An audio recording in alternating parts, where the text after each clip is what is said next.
to cash in on Mother Nature's free drying service this fall during corn harvest, but unfortunately, harvest decisions are rarely simple. Consider these factors when you're deciding how to handle potentially higher moisture corn. Shrinkage, which can work for or against you depending on your end user. Cost of drying. Increases in propane and natural gas is 2 to 3 times higher than normal. And leaving your corn in the field could be your third factor of field loss. Probably the most important factor when determining a harvest plan. And last, your harvest capacity. Look at prior records for the last 4 or 5 years. See how many days it may have taken you to harvest your crop from start to finish to help you to decide what your game plan might look like.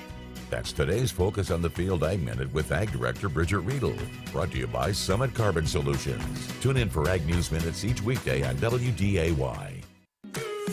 Do you suffer from stiff, achy, chronic knee pain? Have you been told you have arthritis? Is knee pain keeping you from enjoying your favorite hobbies? If so, the next 60 seconds could change your life. Please listen carefully. If we find you're a candidate for our unique approach, we'll do a trial treatment, and day one, you will know without a doubt if we can help you. Pick up the phone right now and call 701-353-2230. And best of all, we may be able to reduce and even eliminate your knee pain without pills, shots, or surgery. But due to limited capacity, you must call now at 701-353-2230. Hurry, call now to find out if you qualify for our program that is changing lives and helping people save time, money, and agony. Call now at 701-353-2230. You have nothing to lose, so call right now. 970 WDAY AM and 93.1 FM, Fargo-Moorhead.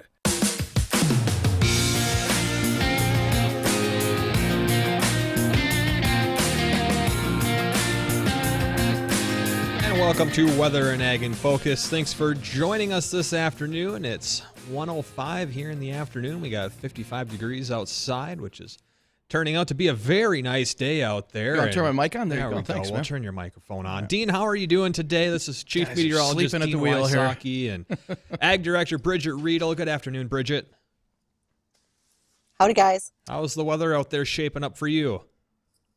You know, there's a little bit of a breeze. It's bright and sunshiny, and temperatures are pretty moderate. Maybe a little hint of fall in the air, as we would well know, but it's a good day. I think there's going to be a bunch more combinings running this afternoon, just based on what I've seen so far. Oh, yeah. Right. No doubt about it. We'll get some more fall weather overnight tonight. Yeah, first widespread freeze and frost tonight. And Bridgette, we'll hit more on that and what that means for harvest. But it looks like there will be some areas tonight. There was this morning. There were some areas that were already in the 20s. We had areas up around Bemidji and such in the 20s, and we could see that a little more widespread upper 20s later tonight, especially valley eastward. As we have the coldest air mass of the season settling in. Yeah, so far it's going to get nice and chilly out there. I mean, this is my favorite kind of weather, though. You wake up in the morning, you throw a sweatshirt on. Here it is, 1 o'clock in the afternoon. It's only Shorts. 55 degrees, but you're still wearing your feels T-shirt because that sun's baking down on you. And, well, hey, it was 35 degrees when you woke up. It's already 20 degrees warmer, right. So it feels real nice out there, even if it's mid-50s. But we still have a ways to go. We'll creep up a little closer to that 60-degree mark, and as we always do, we'll take a look at the forecast coming up here in just a moment, as well as a handful of ag topics that we are actually going to get to today, so I'm looking forward to that. But first, we're going to get you caught up on ABC News. From ABC News, I'm Sherry Preston. Florida Governor Ron DeSantis says those in Tampa, St. Petersburg, Clearwater, and Fort Myers should evacuate as Hurricane Ian moves in. The instruction is you're in a vulnerable area to storm surge or flooding, evacuate to higher ground. And if you evacuate to higher ground in a structure that is sound, you're going to be fine. And that's something that we just want people to know. Now, St. Petersburg Mayor Ken Welch adding that they cannot force anyone to flee, but there will be consequences if they do stay behind and cannot get out. After a certain time when tropical force winds are here, we will not be sending out first responders. So you will be on your own at some point if you're in a evac zone and you choose not to move. So you have to take some responsibility. Lines of cars stretching for miles, not in Florida, in Russia. Men trying to flee the country to escape mobilization orders to fight in Ukraine. ABC's Ian Pannell in Kyiv, Ukraine, says this is also the last day of voting in those eastern regions. The final day of the staged referenda in Russian-occupied parts of Ukraine. There are fears Moscow will then formally annex these regions, declaring them part of Russia. But the White House and others dismissing the Kremlin's attempts to steal Ukrainian land. But there are concerns that if Russia officially annexes these territories, Putin could then use it as an excuse to further escalate the war in Ukraine. Jury selection has begun in the trial with the most serious charges yet related to the January 6th insurrection. Stuart Rhodes, leader of the right-wing anti-government group Oath Keepers, is accused of seditious conspiracy along with 4 associates. These 5 are accused of stashing firearms around Washington and using encrypted communications to coordinate their breach of the Capitol. Rhodes is not alleged to have entered the building, but prosecutors have singled him out as a leader in preparing the Oath Keepers for a potential civil war to keep Donald Trump in office. ABC's Aaron Katursky. The Dow is up 226 points. You're listening to ABC News. Dan owed an unbelievable amount of money to the IRS. I got behind on my taxes. It's a horrible feeling. He was in denial. And when I got those letters from the IRS, you wanted to act like they didn't exist. Finally, Dan turned to Optima Tax Relief, the leading tax resolution firm. A-plus rated by the Better Business Bureau, they've resolved over $1 billion for their clients. Optima got me a settlement with the IRS. These people are really people-friendly. It was every bit of a new lease on life for me. The fast action and the great results made Dan's head spin. I felt like I was in a dream, but it's real, and I have paperwork to prove it. They got the job done, and life is good. For tax help you can trust, call Optima now for a free consultation. If you're worried about what's going to happen with the IRS, stop worrying. Make the call now. Call 800-343-6460. 800-343-6460. 800-343-6460. Optima Tax Relief. Testimonial from an actual client. Some restrictions apply. For complete details, please visit OptimaTaxRelief.com. What do you tell folks when they ask who your insurance agent is and why? DJ's great. His practice has been not just an insurance agent, but also there's a friendship there. They are very open about their communications with their clients. They want to do everything they can to help their clients. I've got multiple policies with him: auto, home, life insurance, an umbrella policy. Anything and everything you need insurance-wise, you can get from DJ Coulter Insurance. DJ Coulter, American Family Insurance, 235-6641, djcoulter.com. Oil and natural gas help provide the things our counties and communities need. Taxes paid by the oil and natural gas industry fund schools, roads, and flood protection across North Dakota. That means we can run our farms and businesses and educate leaders for our future. It's one of the many ways oil and natural gas are making life better in North Dakota for generations. North Dakota's oil and natural gas, advancing the possibilities.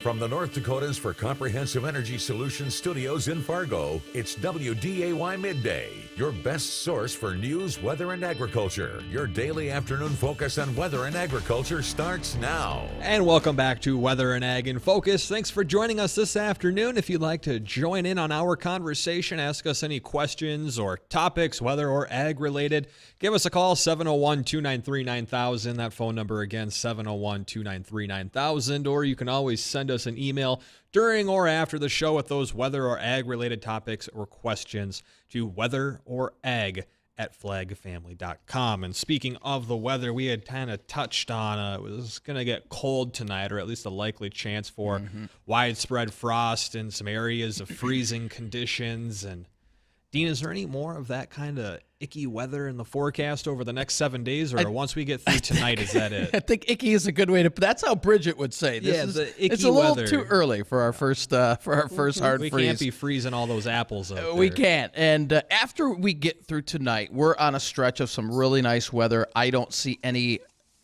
cold air like this air mass coming down. Probably for about 10 days or so, maybe a little longer. Taking a look at some of our long range and using the LRC, it looks like October is going to start off on the warmer note, but then kind of like September, tumble pretty quickly as well towards the end. But Bridgette, so many areas, especially the Northern Valley, northwestern Minnesota, saw a pretty hard freeze in the 20s for this morning. Tomorrow morning, a widespread frost is likely, especially valley eastward. The further west you go, in North Dakota, the warmer it'll be because southerly winds will be increasing out there. But from the valley eastward, a widespread hard frost with some areas of freezing temperatures or just below. How will that affect the harvest? Well, game over on our growing season for the most part. Wait, they Now, can't just if pull a we big are- sheet over the whole field? Like my garden at home? Right. The big sheet. You know, we can, would that be the big sheet that we use to cover like a silage pile to try to keep the silage away from snow, etc.? Yeah, that's not going to quite work this time. Nice try, though. Yeah. So what we're going to see, though, is anything that's left for green stems on soybeans, or if we are seeing corn that's still green, it's not going to be anymore. As now, those freezing temps, we're not going to stay there for an extended period of time. No. So as far as digging potatoes, lifting sugar beets, we're going to be able to continue as soon as the temps warm up a little bit, etc. But yeah, we're in full harvest now, kids. It's no more growing season unless you can cover them up like Justin's tomatoes. Right. I still got one that's kicking. I don't know what it's doing, but it's in overdrive. It's still flowering for some reason. And it kind of collapsed on itself. I remember telling you that it fell over and broke, and it healed itself, but now it's just growing out like pumpkins, and it won't stop growing for some reason. It doesn't want to die. Well, now it's just a freak of nature. You got to let it go to see how much it can produce. Well, we got another 7 to 10 days of growing after this if you can keep it alive, so those gardens can keep going another week or two. But unfortunately, the large-scale operations won't be able to do that, but for the most part, it sounds like everything's kind of at that point to be done anyways. I think it really is, but we could keep going. Just our days are so short now. So we really just don't have anything left for growing season. So yeah, we're at the end. I don't know about you, but my pumpkins are going to be well exposed after all of their leaves take a hit tonight. Well, if you're starting out your harvest out there, or you're just getting ready to, or you're in the middle of it, maybe you're doing a little combining right now, feel free to give us a call, 701-293-9000. Let us know how it's going. You're running into issues, the numbers, the yields, bushels is all looking good. Let us know. Give us that phone call, 701-293-9000, or you can send us that via email after the show if you'd like to, at weather-or-ag@flagfamily.com. And we're giving away a rain gauge this week. We're giving away 2 rain gauges this week. Friday. 2 of them on Friday. 2 of them on Friday. Now, it's giveaway Friday again. How would one go about winning that? Well, it's very easy, Dean. All you have to do is head over to our Facebook page, Weather and Ag in Focus, and we have a photo contest giveaway. And it's not really a contest because everyone gets an equal chance of winning. All you got to do is like our page, drop a picture on there, whether it's weather or ag related or both, and then just share the post. And we'll pick 2 winners randomly off of there live during the show on this Friday for a chance to win 2 of these amazing rain gauges. And that includes for our wonderful viewers on Acres TV. You could be watching us from wherever in the country and just drop us a picture there. And if we draw your name and your picture, then we'll send that out to you. Yep, as well as on our YouTube channel as well, Weather and Ag in Focus on there as well. And again, we're picking those winners on September 30th, 2022. So Fantastic. just a few days away. Good deal. Speaking of, if you missed our conversation yesterday, and if you did, I highly recommend going back and listening to it. We had Pecos Hank on with us yesterday, and we spoke for about 40 minutes all about storms and what he does, and it was such a treat to get to sit down and talk with him about all that. But if you missed the conversation, it's stored on our website, wdayradionow.com. Click on the show archives, go to yesterday's show, or on our Facebook page. It's on there as well, or it's stored on Acres TV as well as on our YouTube channel. And if you've never heard, and many people don't know what sprites are or have ever seen them. Soda? No. You know, the electrical discharge. Oh, sprite. lightning sprite. Lightning sprite. Yeah, there we go. He's got pictures of those on his website, and they're amazing, and they're hard to capture. They're very difficult to capture. They're very difficult. It's a rare event, so for him to be able to capture those, just one of nature's phenomena, just absolutely beautiful. Absolutely beautiful. So, Bridgette, what do we have on the docket for today? Oh, I hate to say it, but we're going to talk a little bit about disease. Tar spot is something that's been developing in corn, especially in states like Iowa and even southern Minnesota. How long is it going to take for us to get to here? Well, probably sooner than we think. So we're going to talk about that. Also, we want to talk about some disease-resistant work that's being done at USDA for wheat. Fusarium head blight is actually a problem for wheat and barley growers in a number of areas. Let's look at some of the research that's been done for that. And I don't think it's a bad time for us to maybe recap a couple of the other things that have been going on, a little more information along the lines of the Security Exchange Commission and their Scope 3 proposal, where that stands today. So I think all of those things are items that we are going to want to make sure to talk about. And because I know Justin always asks, for those of you who don't know, we have a confirmed case of bird flu in North Dakota in Ward County up by Minot. So that tells me the migratory birds are working their way back through and they're bringing bird flu back with them. That's not good news because Thanksgiving right around the corner. One case will turn to 2 and 2 to 4 and so on and so on. Also coming up on the show, well, Larry was pretty interested on what the Hurricane Ian is doing down off the coast of Florida. So we're going to talk about that on the show as well. So stay tuned. We'll tackle all that and so much more. Again, if you want to join our conversation, feel free to give us a call, 701-293-9000. Do you suffer from stiff, achy, chronic knee pain? Have you been told you have arthritis? Is knee pain keeping you from enjoying your favorite hobbies? If so, the next 60 seconds could change your life. Please listen carefully. If we find you're a candidate for our unique approach, we'll do a trial treatment, and day one, you will know without a doubt if we can help you. Pick up the phone right now and call 701-353-2230. And best of all, we may be able to reduce and even eliminate your knee pain without pills, shots, or surgery. But due to limited capacity, you must call now at 701-353-2230. Hurry, call now to find out if you qualify for our program that is changing lives and helping people save time, money, and agony. Call now at 701-353-2230. You have nothing to lose, so call right now. Save on everything for your next project with 11% off power tools at Menards. Senko tools make work easier and faster, along with quality you can trust. The Duraspin Auto Feed Screw Gun features blazing fast speed in a compact design. It's perfect for fast drywall and subfloor installations. Get 11% off all Senko tools now at Menards. Good through October 2nd. Savings are mail-in rebate. Some exclusions apply. See store for details. Save big money at Menards.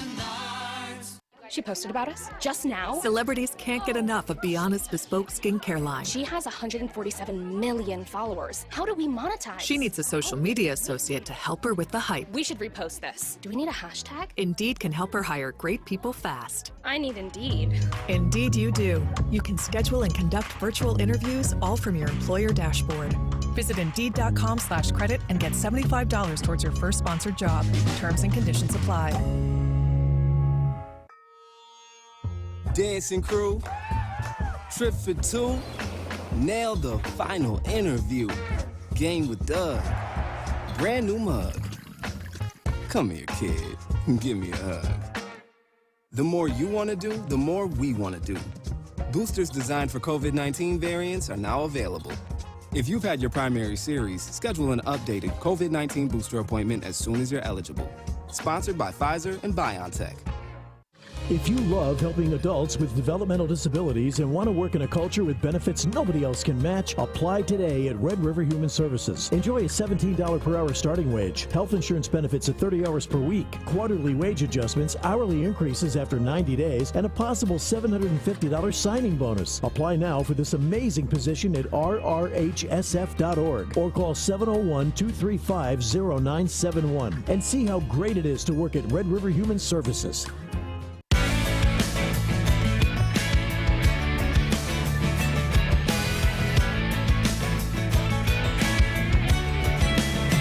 And welcome back to Weather and Ag in Focus. Chief Meteorologist Dean Wysocki here, along with meteorologist extraordinaire Justin Storm and our wonderful, talented Ag Director Bridgette Readel. And Bridgette, before we went to break, we were talking about tar spot in corn.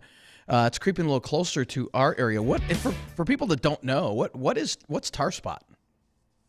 Well, unfortunately, it is just like it sounds. It actually is little black spots that develop as a fungus on the leaves in a corn plant when conditions are right to do that. And Iowa saw a lot more tar spot this year because they had so many little spores that developed. What they will then do in the humid, warm conditions that we normally see in the summer months, they will they will pretty much decimate the green plant material on the leaves. Well, if a corn plant doesn't have the green plant material, it can't take in sunlight, it can't take in water, etc., the way it normally would, and that hinders its growth. So what tar spot is literally doing is breaking down that plant much too soon, and it went from agronomists finding 5 to 10% damage to finding completely dead plants within 2 weeks. So it moves pretty fast. What can we do? Here's my concern. Oh, go ahead. What can we do to prevent that? Is there anything that can, I mean, especially not only at the time it's occurring, but from spreading northward? So I don't think we're going to be able to stop the spread going northward, because when I think about plants and, about fungus that moves, you can see those spores move sometimes with wind. So if you can stop southerly winds from bringing it, that might be the hope, but I'm not sure that's going to be the case, guys. Nonetheless, if we do think that we're going to see tar spot, if we're concerned, there's two different things. One, we can buy hybrids of corn that have more tolerance to tar spot. Two, we can also apply fungicide for the right timing. But right now, we haven't seen any yet in our region. We just know that as it's continued to move further northward every year, we're probably going to be in its path before too terribly long. How long do you suspect that it might be based on how far it advances north per year? Do you have any idea on when maybe we might see that based on its current speed that it's moving north at? I bet there's not a farmer in southeast North Dakota happy to hear this, but I would not be surprised if we're going to be encountering tar spot in Richland County by 2025. Ooh. At the latest. I might even be 2024. That's not good. Are there any other concerns? So it's one of those... Oh, sorry. Continue, oh, sure. Bridgette. Nope, there's plenty of other disease concerns, and we're already knowing that we have to think about fungicide applications in soybeans and sunflowers. Corn is one crop that we haven't necessarily done a lot of fungicide work in. So this would be something new for us to having to go to a fungicide in corn, but it can be done. Remember that sprayer that we saw out at Big Iron that could actually lift to a higher height, so it could go over the top of corn? This would be a situation where that would work, or aerial application if the need should arise. So it sounds like everyone has to go out there and buy one of those fancy brand new Fendt tractor sprayers. Well, how about we also start looking at what we can do for corn hybrids that would have better tolerance to tar spot. So that's something that when you're making your corn seed selection this year or next year, you should really think about, is tar spot going to be a factor for you? Perhaps if you're in east central or northeast South Dakota or over into west central Minnesota, that might be something that you start looking at those ratings the same way you look for gray frog eye leaf spot or gray leaf spot on your corn ratings. Do we have the type of seeds right now that are somewhat resistant to that, or is that something that needs to go into the works? Well, every year you can see that there's more work that's being done in the genetics. But you're right, because as we move further north, we have to think about the fact that we can't plant long day corn like we would in Iowa up around Grand Forks. We don't have enough growing season for that. So part of the breeding process that corn seed sellers have to do is they have to breed so that they put that tar spot tolerance into the shorter day varieties as we move further north. So those are things that are kind of catching up as we go. We do know that fungicide would be an idea that we could use short term until we probably have more tolerance in our actual genetics. And I was just going to ask you that, so I'm glad you kind of read my mind. Is if you're using a variant of the corn that's more resistant to some of those fungus diseases and whatnot, are you able to plant it up here? Because technically, if it's designed for something a little further south, it's going to probably require a longer growing season, and we had to switch to a shorter growing season up here just because of our delayed plant this spring. So it sounds like something that'll need to continue to be worked on, but at least it's in the book and people are thinking about it. They're thinking about it, and as farmers who are starting to think about their corn seed purchases for next year, again, 23 might be a little bit soon, but that doesn't mean you shouldn't start paying attention and watching what's happening in your local region, because if you're in southern Minnesota, west central Minnesota, and now moving into northeast South Dakota, you'll see it before us, and you'll be able to ring the warning bell, kind of like this, and let us know what's going on. Perfect. Now, I wanted to ask you if you've heard from anyone out there who's doing the doing their harvest right now, if they've had any reports on how the weeds were out there. I know we've talked a lot about palmer and water hemp, different kind of pigweeds. Have you heard any reports on if that was a big deal this year around our area? Is it affecting, harvest yields right now? Well, I was at a meeting this morning talking about soybeans. We were out in the area around Steele, North Dakota, and those folks definitely know that kochia is probably their driver weed. That's their greatest concern. Water hemp, even though it's not in all fields, it's starting to appear. And then after I left that meeting, I got a text message from a crop consultant up around Devil's Lake. And on a field that he wasn't expecting, he just found gobs of water hemp. So it is definitely on the move. We are seeing it in more places than we anticipated. And in some situations, it was tougher to control because we saw a lot of plants get hardened off, if you will, in the drier weather, meaning that it wasn't as conducive to uptaking moisture where we may have applied pesticides to it. And so some of those weeds really thrived in areas, especially if you weren't expecting them and didn't look for them and then didn't treat for them. Right. And we had kind of touched on a little bit about weed preventing for the next year. And some of those seeds will get left behind after the harvest. They'll get thrown in with the chaff and they'll get left behind. And I know we had talked about kind of almost in a way baling it up, or at least putting it all in one spot so it's in concentrated rows. Could you explain on that a little bit more? If there's any other things or tips that people could maybe do during this off season or after harvest that would kind of help alleviate the issue of that maybe re-emerging next year? Well, we do have the opportunity now to go out and do some fall burn down applications. Once the crop is off, you have the chance to go out and apply the right product with the right mode of action to control the weeds that might be there. The time frame is going to be short because as we're looking for plants to start shutting down for the winter, we're watching our soil temps fall, they won't be actively growing. So you always want to spray a plant when it's actively growing. Otherwise, the plant won't uptake any of the herbicide and use that for a lethal dose. Now, that's one thing that we can do. There can also be a little bit of fall tillage depending on where you farm and if you have that in your conservation practice. If you do tillage, or some folks are going to plant cover crop as a way to choke out the weeds and prevent them from growing, emerging, and causing problems. So there's a number of things we can do. All right. Well, we have to pay the bills here. So we do. But when we come back, we'll be talking about USDA, how they're funding disease-resistant wheat. And Bridgette, we forgot to ask you, who's in the seat behind you? We thought we saw Bigfoot. We're just curious. Just be careful. Okay.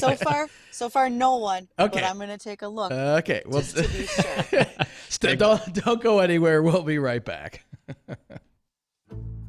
Driving happy with Febreze car. You're driving home when, oh no, you hit the longest red light in town. What's this? You're smiling because your car smells amazing. You just installed a Febreze car vent clip. Ha ha! 5 weeks ago, with up to 40 days of consistent Febreze scent, those lights can stay red for as long as they'd like. Breathe happy, Febreze, la la la la la. Hurry into the Energy Savings Event at Lowe's. Save energy and save money on select major appliances, including Whirlpool Energy Efficient appliances. You can also save with a smart thermostat. Right now, select Google Nest Learning thermostats are $60 off. Plus, find other great energy-saving items throughout the store and check your eligibility for rebates in your area to save even more. Don't miss the Energy Savings Event at Lowe's. Selection varies by location. Exclusions apply. Visit Lowe's.com for details. Valid through 9/28. There's fast, and then there's fiber fast. Get the fastest speeds around with a fiber connection from 702 Communications. Add more people and smart devices without slowing down your business. And who makes sure all your systems work together? That's us too. Choose 702 Communications Managed Services for hardware, networking, monitoring, security, and more. Speed meets support with 702 Communications Fast Fiber Network and Managed Services. Get connected at 702com.net. Today, more than 6 million Americans are living with Alzheimer's, and more than 11 million family members and friends serve as their caregivers.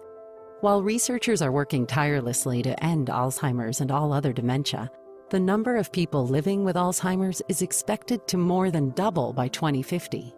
The toll of the disease is monumental, and its devastation affects family, friends, and especially caregivers. No one should face Alzheimer's and dementia by themselves. If you or someone you know is struggling to provide care to a loved one, please share this message. You are not alone. Free help and resources are available 24/7.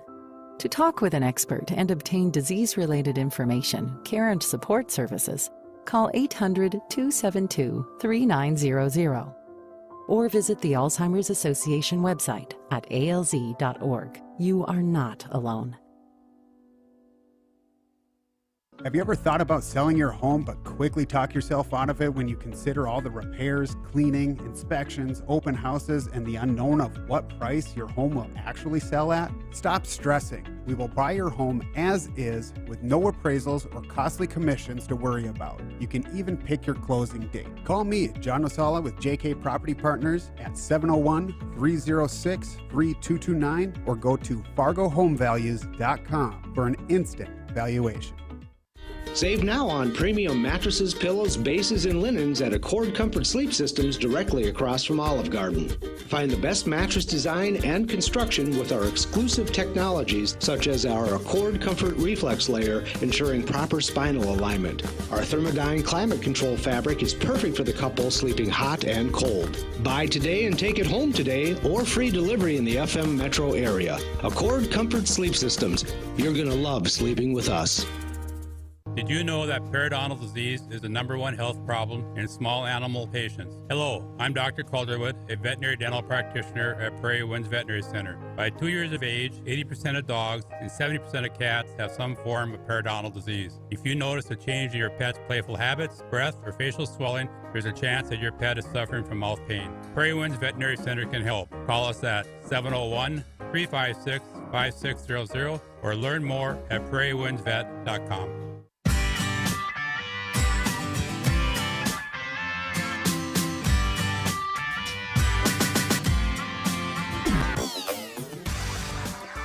And welcome back to Weather and Ag in Focus. I'm meteorologist Justin Storm here with Chief Meteorologist Dean Wysocki and Ag Director Bridgette Readel. If you'd like to join in on our conversation, ask any questions, whether or ag related, or simply just let us know how the harvest is going so far. How's your equipment handling up? If you've seen any frost, did it kill off your garden? Let us know. Give us that phone call, 701-293-9000. We'll bring you on the show, ask a couple questions, and see how things are going. Again, that phone number is 701-293-9000. And before we talk on national weather, we still got a couple more headlines or ag-related topics that we want to get to. And Bridgette, we had just kind of teased before we went to our bottom of the hour break there about the USDA funds for disease-resistant wheat. What's going on with that?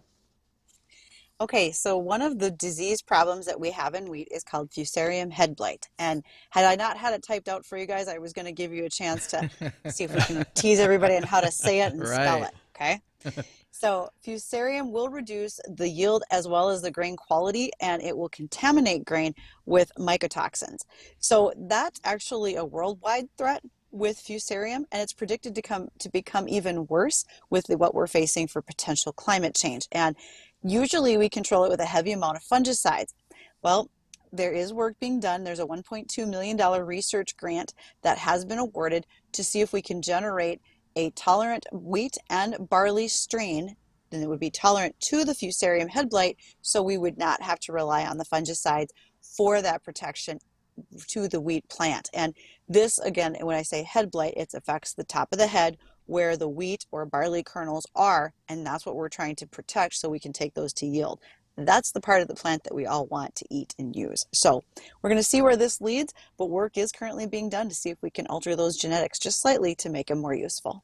I see. And are there a lot of diseases in regards to the wheat and barley up here, or is that kind of a safe crop? There's no crop that's safe these days. I mean, it's just like you and I can get a cold or the flu or anything like else. Right. There's something out there for everyone, right?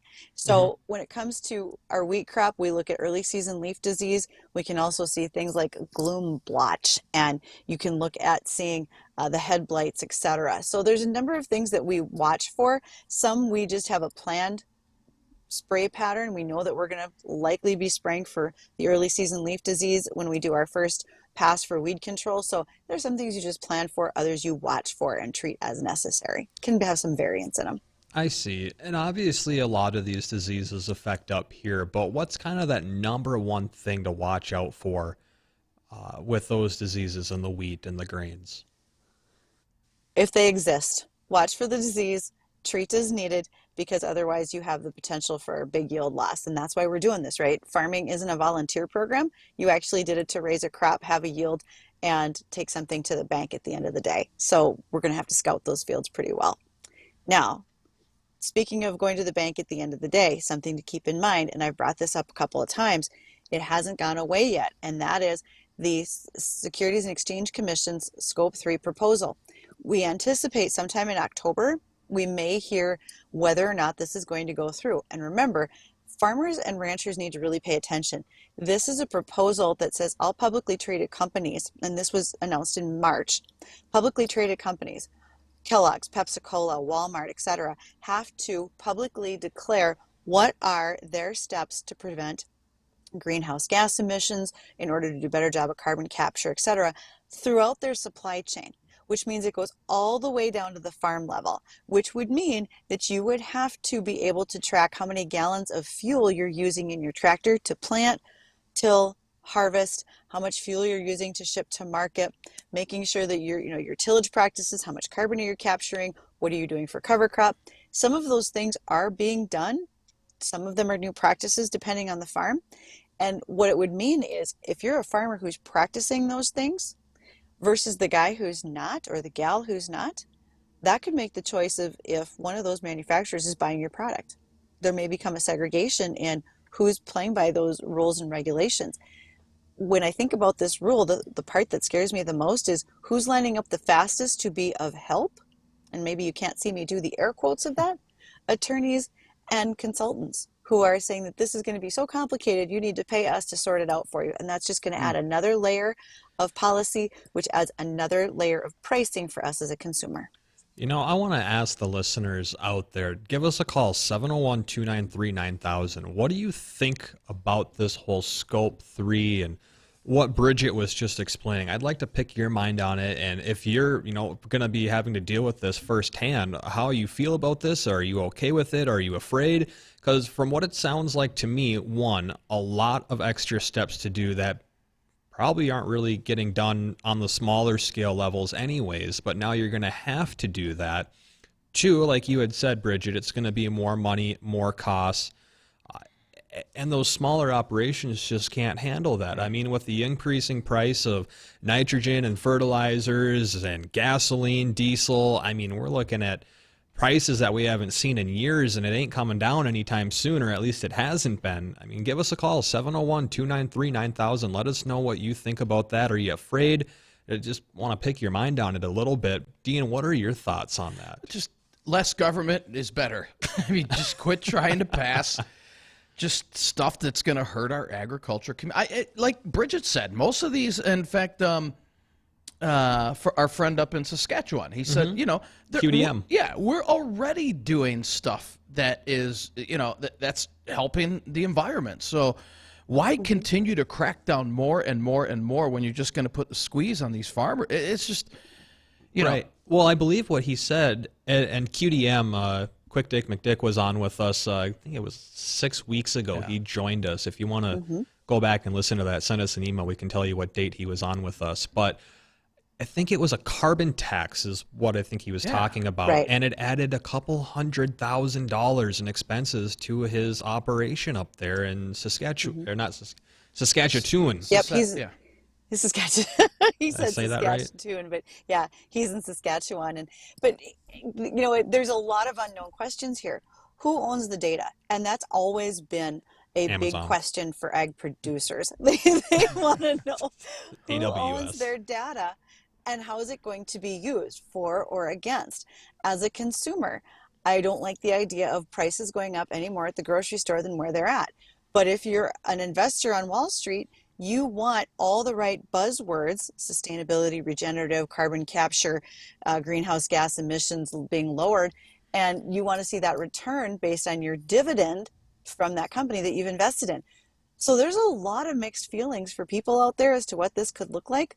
But we just know that the bottom line is, if you aren't familiar with blockchain, you're going to need to be in order to follow that literal kernel of wheat from its planting all the way through its processing to know where it went, what happened to it, and if it did in any way negatively impact the environment. That blockchain's not an easy thing to just pick up a book and figure out what it is, and it kind of goes along in the lines. Continue. If there's a blockchain for dummies, if you could find that for me, I'm going to need that course.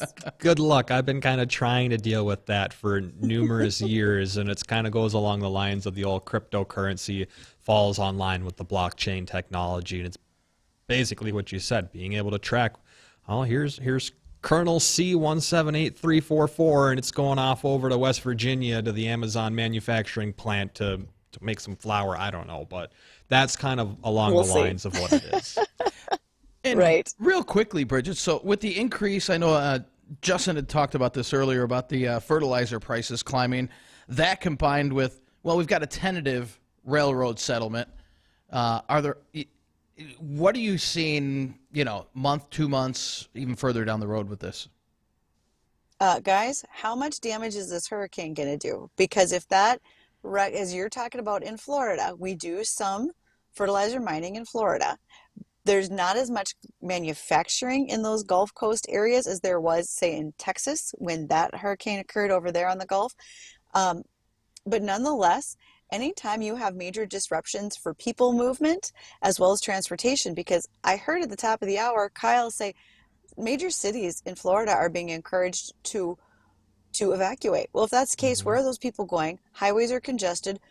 Who's not going to work in getting something moved around in the way that it should be and along the lines of freight, whether it's railroad, trucking, etc. So 2 months from now could be kind of messy. We don't know that for sure yet. And my understanding is the hurricane could be more impactful than people originally thought. Well, it definitely could be. I mean, it's going to make just a mess down there. And, thankfully it's not one of the worst hurricanes that we've seen make landfall. But, I mean, it's bringing a lot of rain. It's bringing in heavy wind. It's already a Category 3. It's possible, I suppose, we could see that pushing a Category 4 by the time it makes landfall. Yeah. And we'll hit more on that in a few minutes. But right. Well, we even know whenever we get like a big major hurricane, I mean, what happens to the gas prices up here? They bump up the gas prices to help pay for some of the repairs, and obviously, we do our part and whatnot to help down there. But and the good news is there's not a whole lot of oil rigs in that part of the Gulf. Right. So right. That's good news. But I mean, that's got to hurt a lot of the crops down in Florida. And again, we'll hit more on that in a few minutes as well. But without a doubt, absolutely, right, because beef, citrus, those are just a couple things that come to mind right off the bat. And can you live without your orange juice? Well, maybe you can, but there was that little thing called scurvy that was a problem for the Vikings. So all of us need our vitamin C whenever possible. So honestly, the hurricane impacts all of us more than we think, just like you said, and building materials as well, because all these folks that have to buy more plywood and cover up their houses, that's going to impact us up here too, because we just won't get things moved around the country the way we need them when we need them. Right. And so when we come back, we're going to, I know Larry had mentioned he wanted us to talk more about Hurricane Ian, and we'll be talking more about that. How will it impact? We'll go a little more in depth on how it will impact the possible agriculture. This is one of the strongest hurricanes to hit the Tampa Bay area in a century. So, I mean, this is going to go down in the books as one of the strongest ones to ever hit the west coast of Florida. We'll kind of run down the details of that and how that is impacting our weather, believe it or not, up here in the Northern Plains. We'll run down those details coming up right after the break. Suicide is now the second leading cause of death in North Dakota for people aged 10 to 44. The mental health crisis in our region is an epidemic, and we need the community's help. Please visit Dakota Medical Foundation's website to take a brief survey and share your voice today. West Funeral Home in your difficult time. For over 100 years, families of the Red River Valley have turned to West Funeral Home. Our mission is to care for grieving families with the utmost of compassion and loved ones with dignity and grace. To learn more about us, visit our website at westfuneralhome.com. Discover the difference. West Funeral Home and Life Tribute Center. Little things make the difference. Hey, it's 494 Ronnie from the Jay Thomas Show. And listen, MyPillow is having one of their biggest sales of the year, this time percale sheets. They're available in a variety of colors and sizes and are all on sale. For example, the queen size regular price, $89.98, now only $39.98 with your promo code WDAY. Order now because when they're gone, they're gone. The percale sheets are breathable and have a cool, crisp feel. These come with a 10-year warranty. Nobody else gives you that. And a 60-day money-back guarantee. Don't miss out on this incredible offer. There is a limited supply. So order now. Go to MyPillow.com, click on the radio listener square, and use promo code WDAY. You will also get deep discounts on all MyPillow products. Call 800-875-0644 and use promo code WDAY or go to MyPillow.com. That's MyPillow.com. Using promo code WDAY. Suicide is now the second leading cause of death in North Dakota for people aged 10 to 44. The mental health crisis in our region is an epidemic, and we need the community's help. Please visit Dakota Medical Foundation's website to take a brief survey and share your voice today. Wheat led the grains higher today. For the American Ag Network, I'm Richard Brisfeld with this closing market. Grain prices started off and remained for most of the day pretty strong. They benefited from the risk-on mentality in the broader markets. However, they spiked mid-morning, led by corn and wheat, when threats of nuclear weapon use in Ukraine were posted. Now, there has been several mentions of Russia and a possible nuclear weapon use in recent weeks, but this one was a bit unique. Dmitry Medvedev, deputy chairman of Russia's Security Council, commented that he did not believe that NATO would directly interfere in Ukraine if Russia chooses to use nuclear weapons. Now, that nuclear premium in the market didn't last long, but the overall positive money flow into the grain and oil seeds continued through most of the day. This kept wheat prices in their longer-term upward trend of the past month, while gains are limited by the high VIX and strong dollar. The broader economic concerns, however, continue to haunt the protein sector, with demand for meat showing soft tendencies, including in the export market where the strong dollar directly impacts demand. Chart damage also added to the selling pressure for the cattle and hog complex. This week's corn condition index fell another point to 332, which is its lowest level of this week of the growing season since 2012, when it registered at 249. Now, this is not 2012, although some local regions are in a comparable condition. Overall, this is still a good crop, but it is not a great crop. Yesterday's crop progress report reported corn harvest in the top 18 corn-producing states was 12% complete. That is 2% behind the 5-year average. However, it is quite a significant jump from last week when only 7% had been harvested. Let's get a look at the closing commodity numbers. December corn up 1 1/4 at 667.5. November beans down 3 1/4 at 1408. Wheat Chicago December up 13.5 at 871.5. Kansas City December up 13 3/4 at 943 1/4. And the Minneapolis December wheat, that is up 14 at 945 1/4. And crude oil is trading up almost $2 at just over $78 a barrel. For the American Ag Network, I'm Richard Ristvet.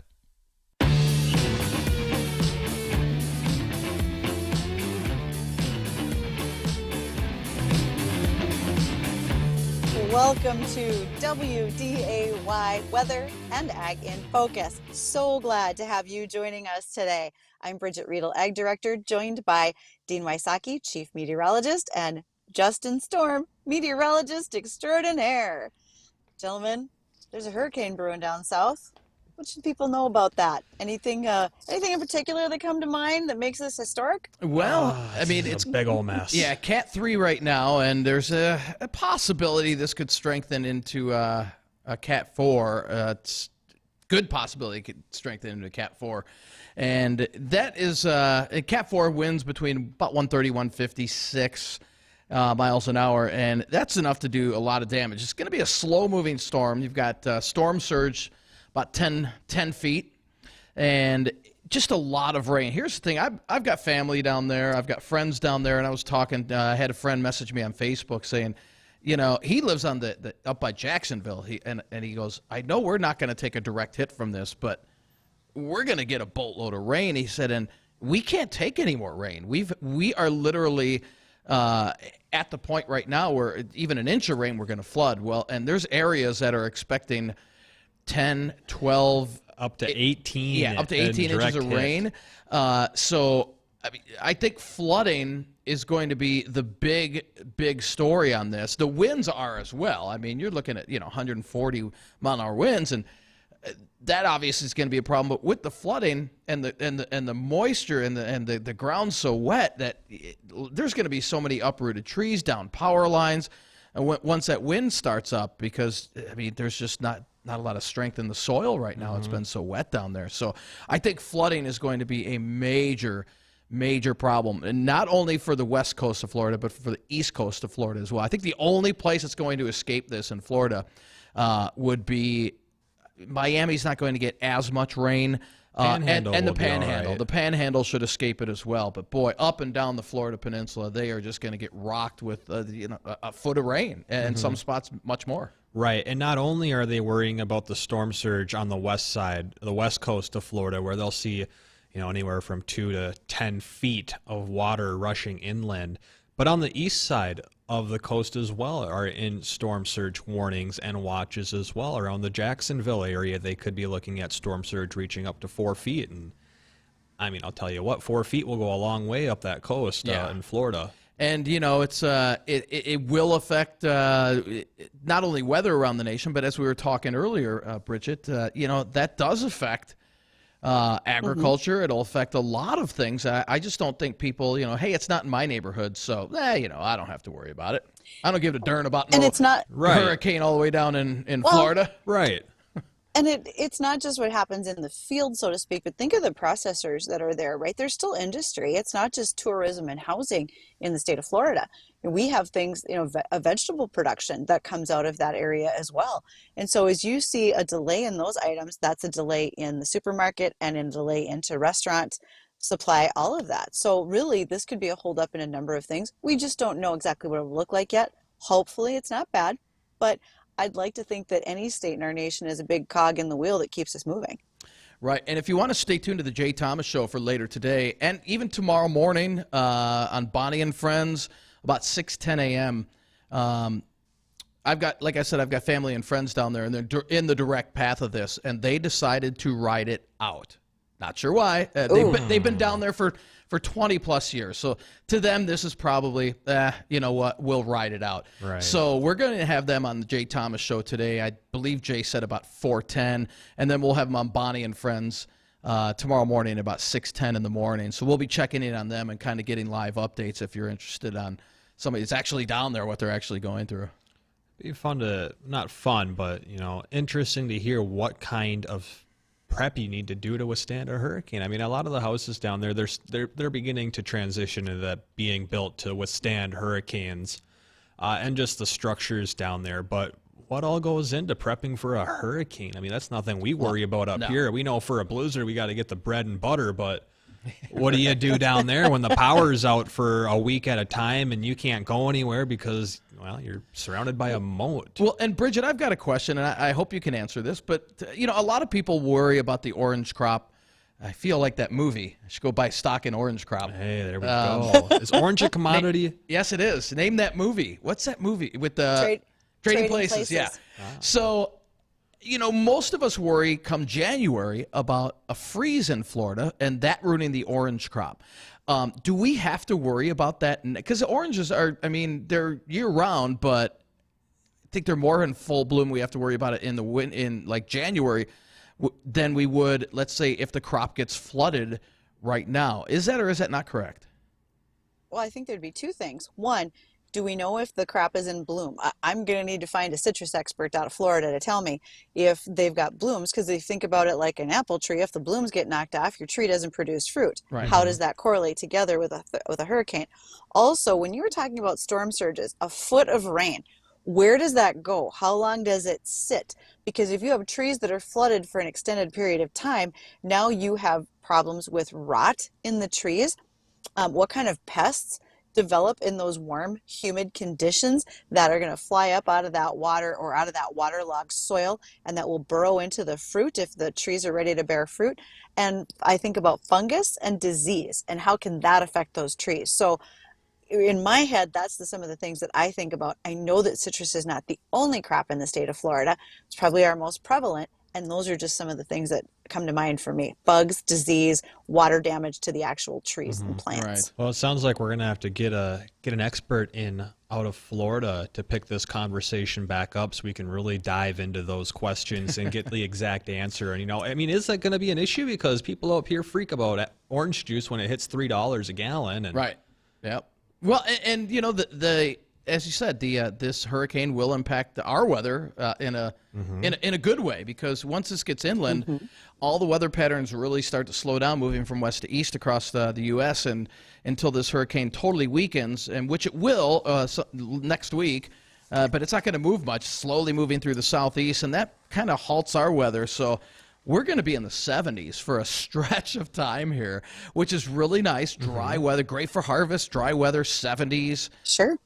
Cool 40s to near 50 at night. I mean, that's just near picture perfect weather for us. And then our weather patterns will be a little more progressive once the hurricane really just kind of winds itself down as it rides up slowly into the mid-Atlantic region. But we're the benefits of good weather out of this, and unfortunately, the southeast they're just going to take it on the chin with this. Yeah, unfortunate.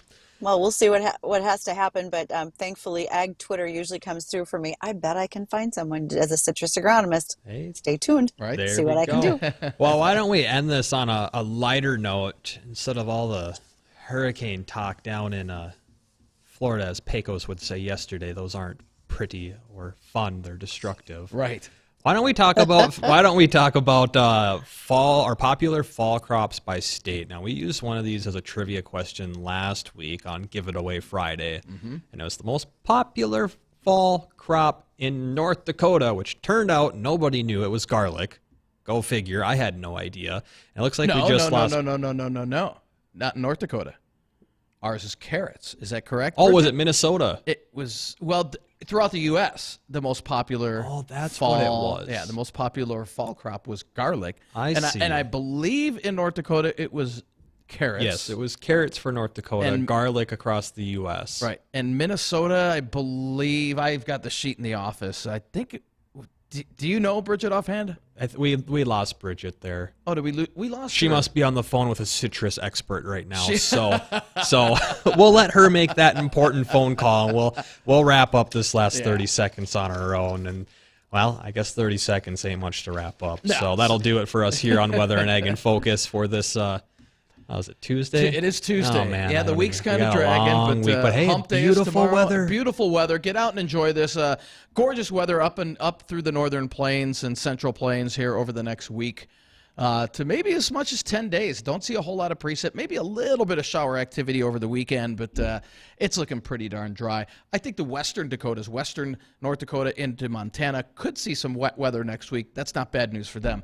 But for us, should be a pretty decent-looking forecast. I want to thank everybody for tuning in today on Weather and Ag in Focus. We'll definitely be with you guys tomorrow. We'll be talking more ag. We'll be talking more about the hurricane and how that is impacting areas of the southeast. So for Justin and myself, thank you again for tuning in. We'll see you tomorrow. 970 WDAY AM and 93.1 FM, Fargo-Moorhead. Good afternoon, I'm Tom Tucker, WDAY News First. Here's a